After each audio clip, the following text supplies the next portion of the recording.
नमस्कार। आज हम रॉबर्ट कियोसाकी की बहुत ही मशहूर किताब रिच डैड पुअर डैड इस पर थोड़ी गहराई से बात करेंगे। जी। इसमें जो कुछ खास विचार हैं उनको समझने की कोशिश करेंगे।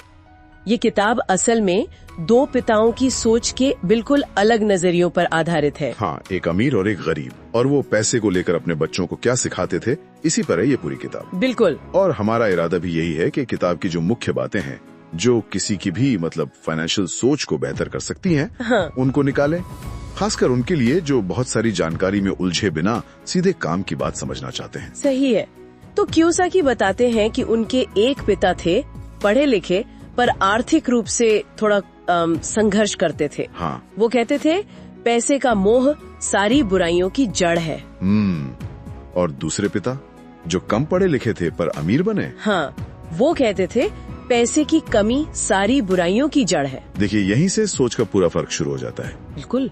एक पिता कहते थे मैं ये नहीं खरीद सकती हूँ, मतलब बात खत्म। हाँ, दिमाग बंद। जबकि दूसरे सिखाते थे पूछो मैं ये कैसे खरीद सकती हूँ। और ये सवाल ही दिमाग को सोचने पर मजबूर करता है, नए रास्ते तलाशने पर। तो ये सिर्फ पैसे की बात नहीं है, ये तो जिंदगी जीने का नजरिया हो गया। सही कहा। और यही सोच का अंतर शायद सबसे बड़ा सबक है इस किताब का। एक रवैया आपको रोकता है, दूसरा आपको दौड़ाता है। किताब इसी वित्तीय साक्षरता पैसे की समझ पर बहुत जोर देती है, जो हमें स्कूलों में तो नहीं मिलती है ना। कहाँ मिलती है? अमीर पिता के लिए असली दौलत क्या थी? पैसा नहीं, उनके लिए असली दौलत थी शिक्षा। पैसे के बारे में शिक्षा, पैसे की समझ। तो इस सोच के बाद अमीर पिता का सबसे अहम प्रैक्टिकल सबक क्या था? शुरुआत कहाँ से करें? शुरुआत होती है सबक नंबर 1 से। अमीर लोग पैसे के लिए काम नहीं करते। अच्छा, तो फिर उनका पैसा उनके लिए काम करता है। और यहीं पर संपत्ति यानी एसेट और देनदारी यानी लायबिलिटी का फर्क समझना बहुत जरूरी हो जाता है। हाँ, ये एसेट लायबिलिटी वाली बात ये बहुत सुना है, पर लोग अक्सर इसमें थोड़ा कंफ्यूज हो जाते हैं। इसको और सरल तरीके से समझाएंगे। देखिए, अमीर पिता का नजरिया बहुत सीधा था। संपत्ति वो चीज है जो आपकी जेब में पैसा डाले। ओके। और देनदारी वो जो आपकी जेब से पैसा निकाले। बस असली कहानी कैश फ्लो की है। पैसा आ रहा है या जा रहा है। बिल्कुल। महीने के आखिर में पैसा आपकी तरफ आ रहा है या आपसे दूर जा रहा है। संपत्ति वो इंजन है जो पैसा खींचता है। देनदारी वो छेद है जिससे पैसा बहता है। अच्छा। तो जैसे मान लीजिए कोई लोन लेकर एक महंगी सी गाड़ी खरीदता है। दिखने में तो वो संपत्ति लगती है। हाँ, बिल्कुल लगती है। पर हर महीने उसकी किश्त, बीमा, पेट्रोल, ये सब तो जेब से पैसा निकाल रहे हैं। तो कियोसाकी के हिसाब से ये देनदारी हुई। एकदम सही, ये क्लासिक देनदारी है। और यही वजह है वो कहते हैं कि लोग चूहा दौड़ में फंस जाते हैं। चूहा दौड़ यानी रैट रेस। हाँ, वही। पैसा कमाओ, बिल भरो, फिर पैसा कमाओ, फिर बिल भरो, एक अंतहीन चक्कर। और ज्यादा पैसा कमाने पर भी ये चक्कर बंद नहीं होता। नहीं होता, क्योंकि ज्यादा पैसा आता है तो लोग क्या करते हैं, खर्चे बढ़ा लेते हैं और ज्यादा देनदारियां खरीद लेते हैं। सोचते हैं कि वो संपत्ति बना रहे हैं। नतीजा, वो आर्थिक रूप से कभी आगे बढ़ ही नहीं पाते, चाहे उनकी सैलरी कितनी भी बढ़ जाए। बाप रे। तो अगर ये देनदारियां हमें फंसाती हैं, तो इस चूहा दौड़ से निकलने का रास्ता क्या है? कोई तरीका बताया उन्होंने? हाँ, बिल्कुल। उनका अगला सिद्धांत इसी पर है, माइंड योर ओन बिजनेस। अपने काम से काम रखो।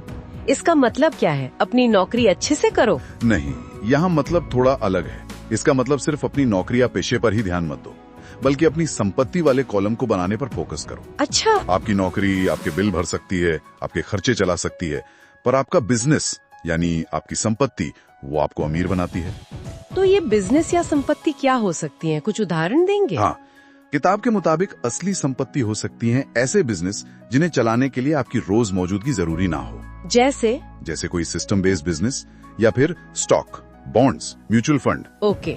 आय देने वाली रियल एस्टेट प्रॉपर्टी, या फिर मान लीजिए आपने कोई किताब लिखी या गाना बनाया तो उससे मिलने वाली रॉयल्टी। मतलब ऐसी चीजें जो आपके सोते हुए भी आपके लिए पैसा कमाएं। बिल्कुल, जो आपकी जेब में पैसा डालती रहें, चाहे आप एक्टिवली काम कर रहे हो या नहीं।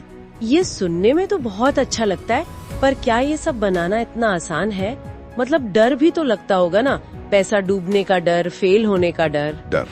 डर तो बिल्कुल होता है। पैसा खोने का डर तो असली है ना? हाँ। अमीर पिता ये नहीं कहते कि डर नहीं लगता, वो कहते हैं कि डर सबको लगता है, पर अमीर लोग उस डर को संभालना, उसे मैनेज करना जानते हैं। अच्छा, मैनेज करना कैसे? वो ये मानते थे कि असफलता जो है ना, वो विजेताओं को प्रेरित करती है, उन्हें सिखाती है। ये तो उल्टी बात लगती है। हाँ, क्योंकि हारने वाले असफलता से डरते हैं, उससे बचते हैं और इसी चक्कर में वो सफलता से भी बच जाते हैं। मतलब असफलता को सीखने का एक हिस्सा मानना चाहिए। बिल्कुल, गिरो, सीखो और फिर उठो, यही तरीका है।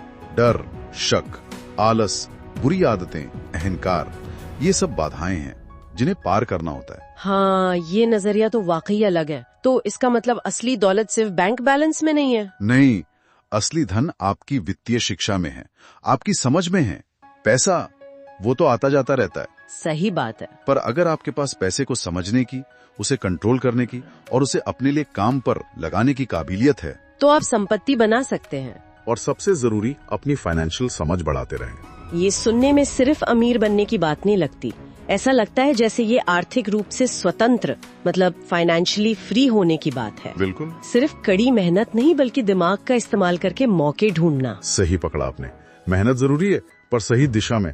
और जाते जाते श्रोताओं के लिए एक सोचने वाली बात छोड़ जाते हैं। हाँ जरूर। क्या हम अपनी खरीदी हुई चीजों को, रोजमर्रा की चीजों को भी संपत्ति और देनदारी के इस सरल नियम से परख सकते हैं? कौन सी चीजें वाकई में हमारी जेब में पैसा डाल रही हैं और कौन सी हैं जो चुपके से निकाल रही हैं? ये एक अच्छा सवाल है सोचने के लिए। शायद इस सवाल का जवाब ढूंढना ही फाइनेंशियल समझ की तरफ पहला कदम हो सकता है।